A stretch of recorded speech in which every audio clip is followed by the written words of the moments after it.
بسم الله الرحمن الرحیم.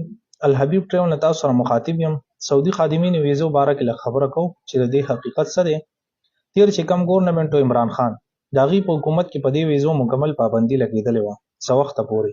اوس چوکي کولاو دي او مخصوص یو څو کمپنیانې دي، اترایس چې کومې کمپنیانې دي هغې له دا ویزې راځي او هغې ته د اشتهارات ورکولو هېڅ قسمه ضرورت نه وي.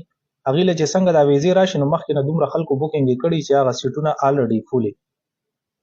اوس په دې روډونو چې کم خلک اشتهارات تقسیمي او پمپلیټ تقسیمیږي او لیکلي به چې 2,500 او 3,000 ریاله تنخواه ده او ویزه بالکل فری ده، رهایش کانه پینه ارسه د کمپنۍ له طرفه دي.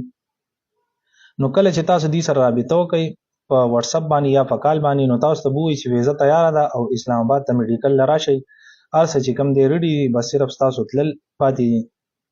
نو کله چې کس هلته لاړ شي نو د اینتې والي او ټیسټ وله وکړي 20-25 هزار روپۍ ته د هغه میډیکل والی وایي دا ستاسو میډیکل دی، الان کې هغه د 100 لوبو پرنټ پیپر وي، بس د هغې نور څه حیثیت نه وي. هغه پرنټ وله ورکړي وایي میډیکل یې پاس شو او بس ویزه تیاره ده. 50,000 یا 1 لاک یا 1.5 لاک هر څونه چې د هغې ډیمانډ ته وکړي.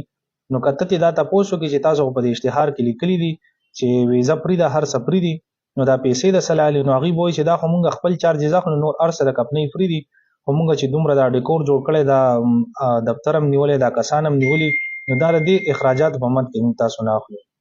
نو که تا نورې پیسې ورکړې خو ټیک ته، که ور دې نه کړې بس دغه 20-25 هزار د هغې دپاره ډېر شی دی. یو 100 روپو پرنټ تاله درکړي او خپل کار دنه پوره کړي. که نورې د نه واغېستې خو ډېره خرکه نه وي، نو 20-25 هزار د نه هغې الریډي اخیستي.